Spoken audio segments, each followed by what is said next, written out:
হিজবুল্লাহর ছোড়া ক্ষেপণাস্ত্রের আঘাত ইসরায়েলের ভবনে। বিস্ফোরণের পর ছড়িয়ে পড়ে আগুন। রোববার দেশটির উত্তর ও মধ্যাঞ্চলীয় অনেক এলাকায় তৈরি হয় এমন পরিস্থিতি।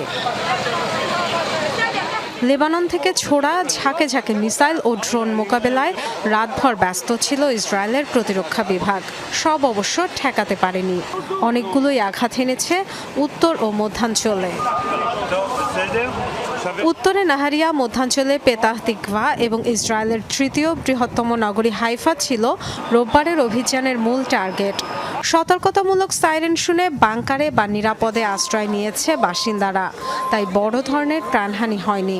আহত হয়েছে 11 জন, তবে ক্ষতিগ্রস্ত হয়েছে অনেক ভবন ও গাড়ি। তেল আবিবে ক্ষয়ক্ষতির শিকার 2টি সামরিক স্থাপনা। পেতা তিফকায় রাতে সাইরেন বেজে ওঠে। কিছুক্ষণ পরেই প্রকট এক আওয়াজ হয়।